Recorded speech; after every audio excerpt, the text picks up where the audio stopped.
Hi, my name is Nigel Ippinson Fleming, and I'd like to introduce you to the ultimate songwriter.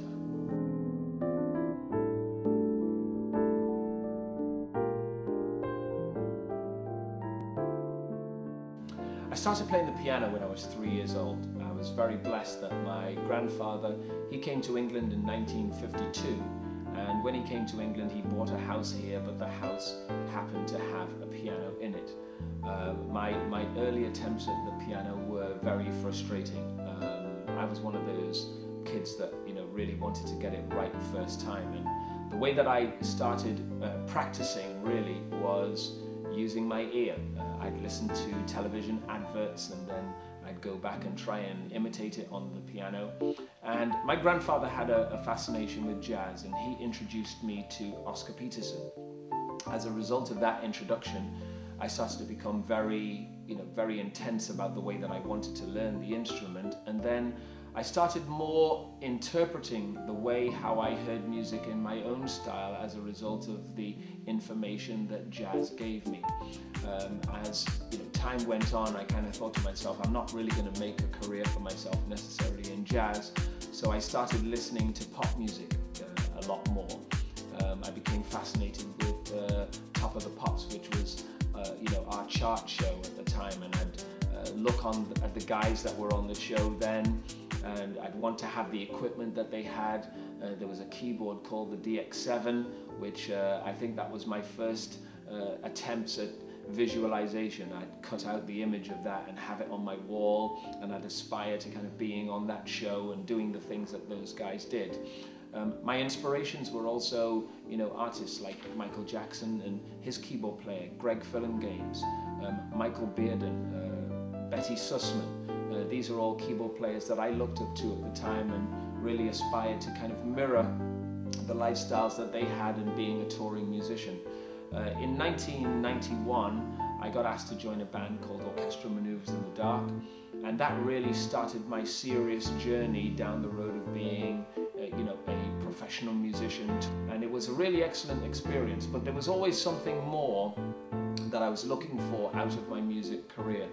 I wanted to explore writing more and production more, and I got very much into Quincy Jones. He became a very big hero of mine, alongside LA Babyface and Jam and Lewis as producers. As I grew a bit more, I wanted to experiment more with those styles.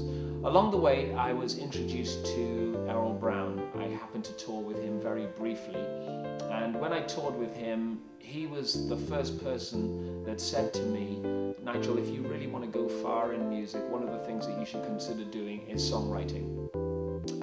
I'd never really experimented with songwriting much before. I was always very much just the guy that came in, got the job done, and then left. And I took his advice on board, and I started songwriting. I then moved on to join the Stone Roses, and whilst I was with the Stone Roses, I had some excellent success with some material that I'd written with OMD. And by the time the Stone Roses had split as a band, I now kind of set the tone for me now moving forward into being a songwriter-producer. I moved to Bristol in I think it was probably around about 1998, and I set up a production studio here in Bristol just to start writing and write music for adverts, just anything that I could turn my hand to.